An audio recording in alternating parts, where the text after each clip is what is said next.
Hi friends, welcome to Surya's Kitchen. இன்னைக்கு இந்த வீடியோல மட்டன் குழம்பு ரொம்ப சூப்பரான டேஸ்ட்ல சிம்பிளா அண்ட் ஈஸியா பிகினர்ஸ் கூட ரொம்ப ஈஸியா பண்ற மாதிரி எப்படி பண்றதுன்னு இன்னைக்கு வீடியோல பார்க்கலாம். நான் அதுக்கு ஒரு 1/2 kg அளவுக்கு மட்டன் எடுத்துர்க்கேன். இத வந்து 2-3 தடவை கழுவிட்டு எடுத்துக்கறேன். நெக்ஸ்ட் அடுப்பு ஆன் பண்ணி அதுல ஒரு கடாய் வச்சிட்டு ஒரு 2 டீஸ்பூன் அளவுக்கு ஆயில் சேர்த்துட்டு ஒரு 200 கிராம் அளவுக்கு சின்ன வெங்காயம் சேர்த்திருக்கேன். சின்ன வெங்காயத்தை நல்லா வதக்கிக்கலாம். அதுக்கு அப்புறமா ஒரு ஸ்பூன் அளவுக்கு இது கூட கசகசா சேர்த்துக்கறேன். கூடவே ஒரு டீஸ்பூன் அளவுக்கு ஜீரகம் சேர்த்துக்கறேன். இப்போ இது கூட ஒரு 1/2 டீஸ்பூன் அளவுக்கு சோம்பு சேர்த்துக்கறேன். சேர்த்துட்டு நல்லா வந்து இத வதக்கிக்கலாம். வெங்காயம் வந்து நல்லா வதங்கிரணும். வெங்காயத்தோட நல்ல கலர் வந்து மாறி வர அளவுக்கு வதக்கி எடுத்துக்கோங்க. நெக்ஸ்ட் வந்து இத அப்படியே ஆற விட்டுறலாம். நெக்ஸ்ட் நான் மிக்ஸி ஜார்ல ஒரு 2 சில்லு தேங்காயை பொடியா கட் பண்ணி சேர்த்திருக்கேன். இப்போ இந்த தேங்காய் கூடவே நம்ம வதக்கி வச்சிருந்த வெங்காயத்தை வந்து சேர்த்துக்கலாம். சேர்த்துட்டு இப்போ இத வந்து நல்லா நைஸா பேஸ்ட் போல அரைச்சு எடுத்துக்கலாம். நல்லா இந்த மாதிரி அரைச்சி எடுத்துக்கோங்க. நெக்ஸ்ட் வந்து நான் அடுப்பை ஆன் பண்ணி அதில் வந்து குக்கர் வச்சுருக்கேங்க. குக்கரில் ஒரு 2 டேபிள் ஸ்பூன் அளவுக்கு எண்ணெய் சேர்த்துக்கிறேன். எண்ணெய் வந்து சூடானதும் அதில் ஒரு 2 துண்டு பட்டை, 2 கிராம்பு, 2 ஏலக்காய், கொஞ்சமாக சோம்பு, ஒரு அன்னாச்சிப்பூ, ஒரு பிரிஞ்சி இலை சேர்த்து நல்லா வந்து பொரிய விட்டுறலாம். இந்த ஸ்பைசஸ் வந்து பொரிஞ்சதுக்கு அப்புறமா ஒரு 6 சின்ன வெங்காயத்தை நான் பொடியா கட் பண்ணி எடுத்து வச்சிருக்கேன். அதை வந்து நம்ம சேர்த்துக்கலாம். சேர்த்துட்டு வெங்காயத்தை வந்து நல்லா வதக்கிக்கலாம்.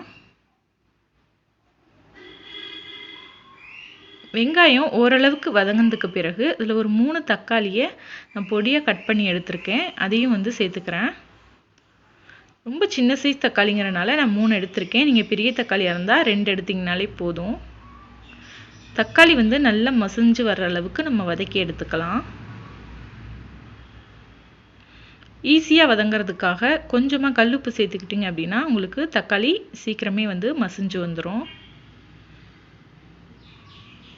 இப்போ இது கூட ஒரு 2 டேபிள் ஸ்பூன் அளவுக்கு இஞ்சி பூண்டு விழுது சேர்த்துக்கலாம். சேர்த்துட்டு அதையும் வந்து நம்ம நல்லா வந்து வதக்கி விட்டுறலாம். இஞ்சி பூண்டோட பச்சை ஸ்மெல் போகிற அளவுக்கு வதக்கி எடுத்துக்கிறேன். இந்த அளவுக்கு வதங்கினதுக்கு அப்புறமா இது கூட நம்ம கழுவி வச்சிருந்த மட்டன் பீஸை சேர்த்துக்கலாம். ஒரு தடவை நீங்கள் இந்த மாதிரி குழம்பு செஞ்சு பாருங்கள். ரொம்ப சூப்பராக இருக்கும். சிம்பிளாக அண்ட் ஈஸியாக செஞ்சிடலாம். இப்போ மட்டனை வந்து நம்ம நல்லா வதக்கிக்கலாம். குழம்புக்கு தேவையான அளவுக்கு உப்பு வந்து நான் இந்த ஸ்டேஜ்லேயே வந்து சேர்த்துக்கிறேன். மட்டனுடைய கலர் வந்து நல்லா சேஞ்ச் ஆகி வரணும். அந்த அளவுக்கு நம்ம வதக்கி எடுத்துக்கலாம். இந்த அளவுக்கு வதங்கினதுக்கு அப்புறமா இது கூட நம்ம மசாலா பவுடர் வந்து சேர்த்துக்கலாம். நான் வந்து இன்றைக்கி கறிக்குனே வீட்டில் வந்து அரைச்ச கறி மசால் பவுடர் வந்து சேர்க்குறீங்க. நீங்கள் வந்து மட்டன் பவுடர் அல்லது உங்கள் வீட்டில் இருக்க குழம்புத்தூள் வந்து சேர்த்துக்கலாம். கூடவே ஒரு டீஸ்பூன் அளவுக்கு மிளகாத்தூள் சேர்த்துக்கிறேன். சேர்த்துட்டு இந்த பவுடரை வந்து நல்லா வதக்கிக்கலாம்.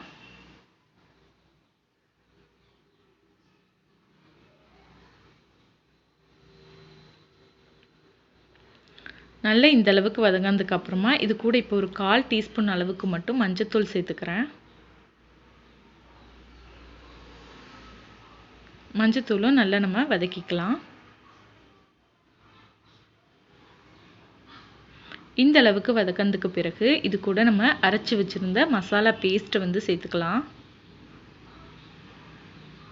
சேர்த்துட்டு இந்த ஜார்லேயே கொஞ்சமாக தண்ணி சேர்த்துக்கிறேன். சேர்த்துட்டு ஒரு தடவை நம்ம மிக்ஸ் பண்ணி விட்டுறலாம்.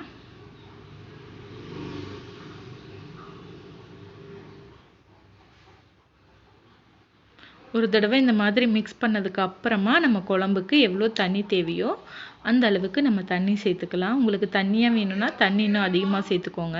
குழம்பு வந்து நல்லா திக்காக வேணும் அப்படின்னா தண்ணியை வந்து குறைச்சி சேர்த்துக்கோங்க. இப்போ நான் தேவையான அளவுக்கு தண்ணி சேர்த்துக்கிட்டேன். தண்ணி சேர்த்து ஒரு தடவை மிக்ஸ் பண்ணிக்கோங்க.